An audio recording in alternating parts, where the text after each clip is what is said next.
Hi, morning. Welcome to my channel. Welcome to a morning with coffee.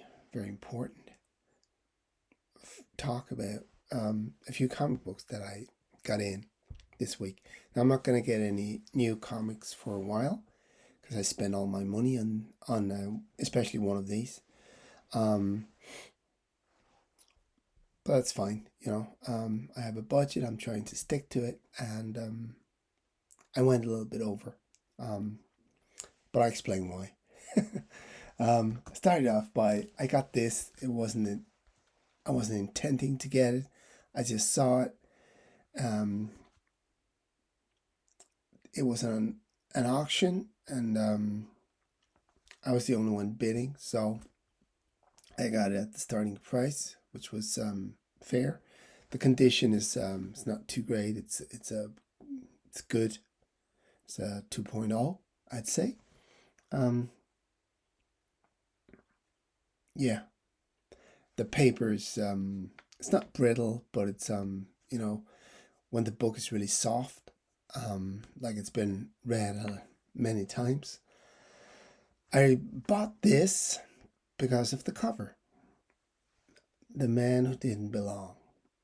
I sort of like that title. Um, what really happened to the man who didn't belong? And I like the artwork as well. I didn't know anything about it. Um, I just bought it. The price was okay. This is an Atlas Astonishing 38. Yeah, 10-cent cover price. Um, the stories aren't that good. They're not. They're really not. There's um there's this story, the main story. It's only like a few pages, like 5, 6 pages.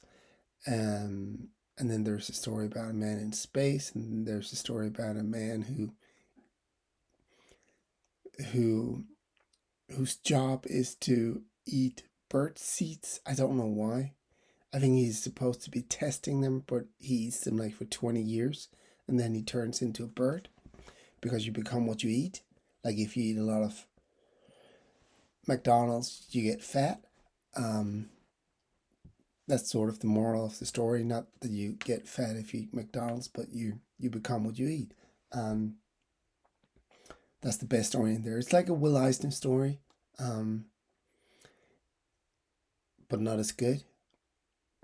And then he sprouts wings, and the man who works for, who's really mean, wants to be a bird as well, so he starts eating bird seeds. And then the little guy, well, I'm not gonna, reveal the ending for you. You have to read it yourself, but it's not really that good. There's a story about a man who marries a really ugly woman and then kills her, and then he marries a really beautiful woman, but to her, he's really ugly, so she ends up killing him. Anyway, um, but I learned something buying this book because I was wondering who did the artwork for this, and the guy's name is Carl Burgess, and I didn't know him. Um, I found the artwork to be really haunting, um, really good actually. Carl Burgess is the guy who did the original Human Torch for Marvel Comics #1.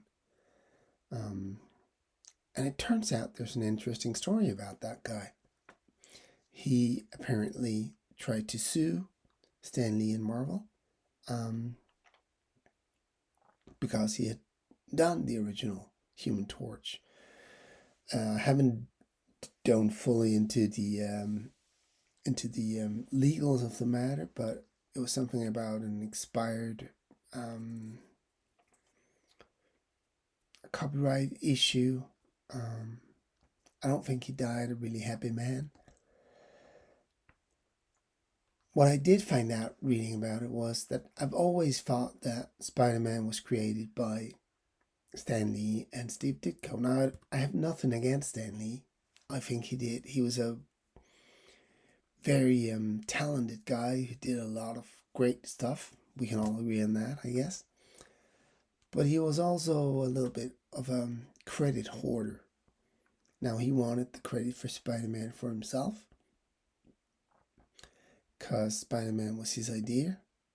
And you could say that, I know the first Human Torch by Carl Burgos was an android,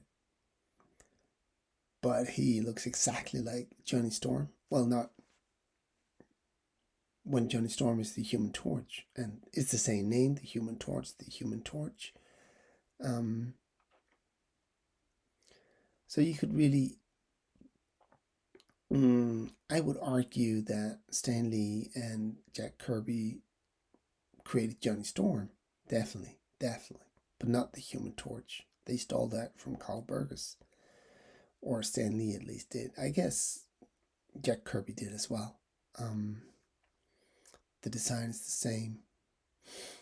So,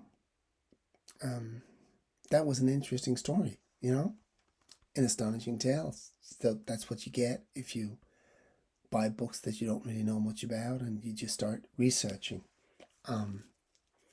Yeah, a really cool cover, I think. Astonishing 38, The Man Who Didn't Belong. I sort of concur with that, I guess I always felt like I didn't really belong anywhere. So that's why I bought the comic. So, just to read. But the story's not very good. It's not. Then the story inside is not by Carl Burgos. It's by a different guy called, hang on a second, Paul Reinman. Or Rainman. And the artwork is it's okay, but it's not riveting or anything. It's not like this. So, just find myself again. That was the first one that I bought. Now, the next one is by I found the cover. I don't know. Sometimes you just go through stuff on the internet and you suddenly find. Oh no! I was. That's not right. I wasn't actually browsing the internet. I was going through. Hang on a second.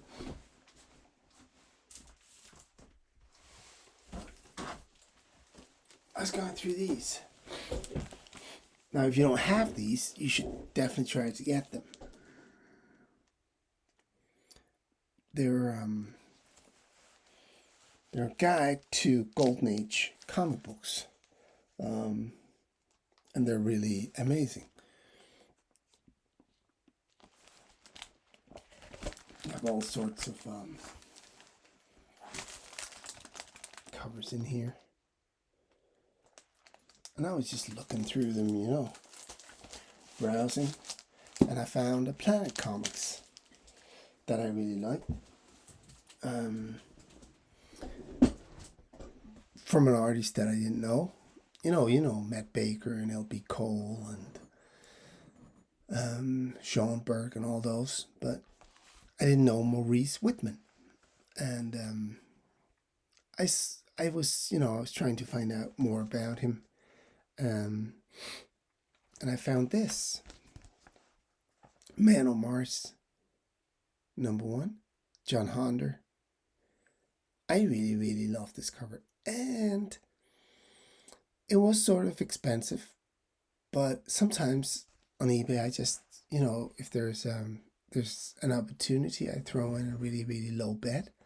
Bid, sorry. And not like $1, but if it's $300, I might throw in like a $150, something like that. And the guy just accepted. Now I know that another YouTuber has this same condition, good, on sale on eBay for about $4.85, I think it is. I bought this a lot cheaper than that. um, Now, Maurice Whitman did some Planet comic covers, and he did some Jumbo covers. Um, I think he's most famous for those two titles. He did other titles as well, but I really love this. This is like John Carter, right? There's some John Carter in here. John Hunter, John Carter, sort of the same. The story is not very good. It's about Martians wanting to destroy Earth, and then John Hunter, who was raised on Mars by some good Martians, try to stop the attack. And then this beautiful lady here, who's a Martian, an evil Martian, tries to foul their plans because she's very beautiful. She's not as beautiful in the comic as she is on the cover, but still. And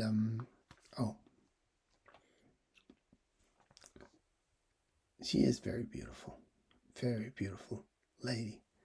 And well, John Hunter, she's too smart, so he destroys Mars, or one of his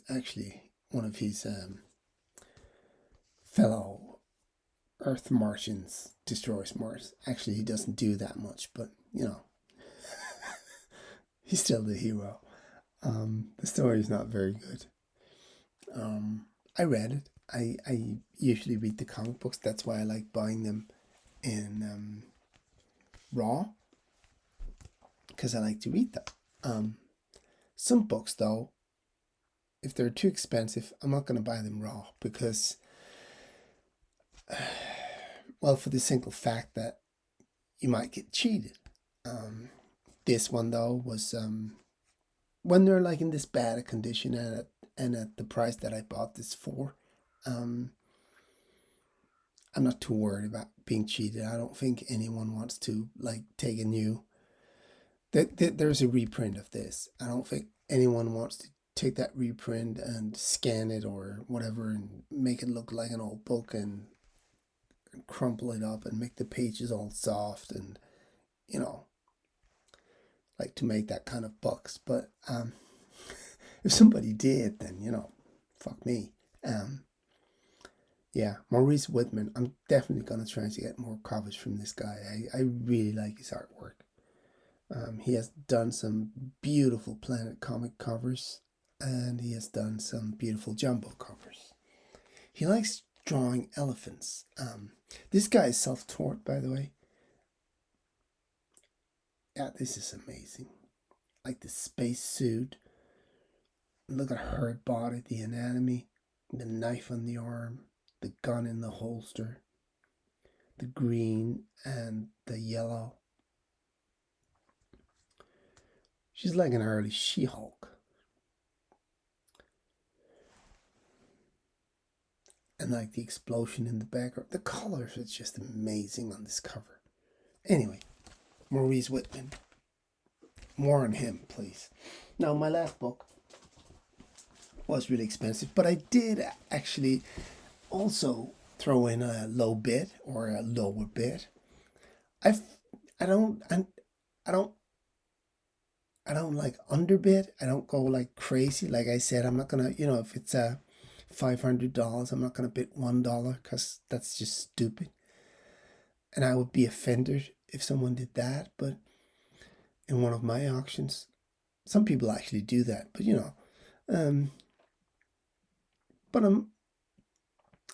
I bid what I think is a fair bid. I look at the fair market value. I look at the market, and then I bid probably slightly lower than that. And they can always, like, most people just throw a bit back at you, like a little bit above fair market value.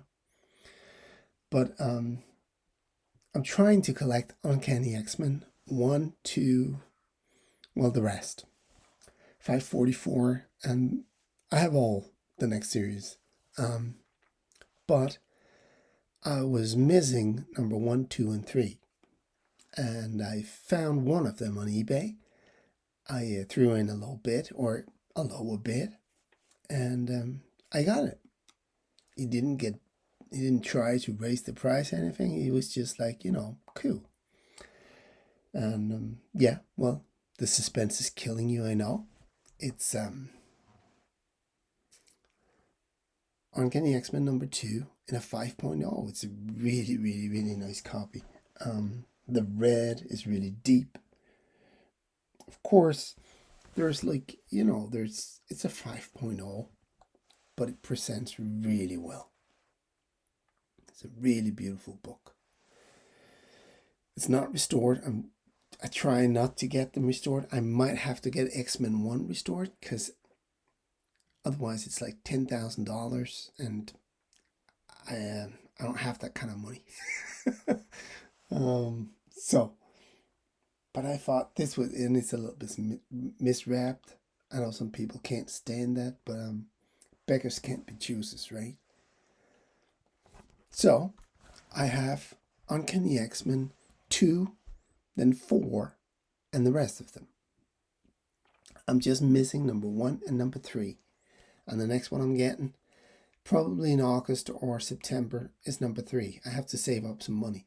I'm selling some stuff to try to be able to afford it. Yeah, I really, really. Now, I got this in a slapped, because, well, there is so much restoration. There is so much, yeah. When you're up in these prices here, I was thinking about buying a 2.0, maybe a 2.5, something like that. But I couldn't find any nice copies. What I want is, I would like, again, beggars can't be choosers. I would like a clean copy, but I couldn't find any nice ones in 2.0. There was like writing on them, and it was all crumpled up, and there was like water stains and rust, stable rust. There's none of that here. So I found this on eBay, and yeah, I threw in a bit, and he accepted. Now I paid 25% in tax, which sucks. So it's gonna be a while before I get my money back on this, but I'm not flipping it. I'm trying to collect them all, and it's been a great journey. It's been fun. I never thought I was gonna get them all, and I might not get X-Men #1, but if I get it, it's probably gonna be in a restored copy, because, as I said, yeah, it's just too expensive now. And I know the Marvel, the films are gonna get out in a few years, and it's just gonna be through the roof for a while, and then the price is gonna go back down again. So I might buy it back then. I don't know, or in the future. Yeah, I like I like how Kirby drew the Iceman. It's really cool. My favorite character is Cyclops. My favorite comic book character. His costume here is really not that great. Anyway, this is a major, major key for me. Second appearance of the X-Men. I've read it, and my wife gave me a collection of the early X-Men, 1 to 10 or something like that. So I read them. It's not that great a story, but I like the first one, actually. That was a good read. Yeah, so that's it. Number 2, X-Men #2 and a 5.0. And I'm just missing number 1 and number 3. Thank you for watching. Cheers. Bye.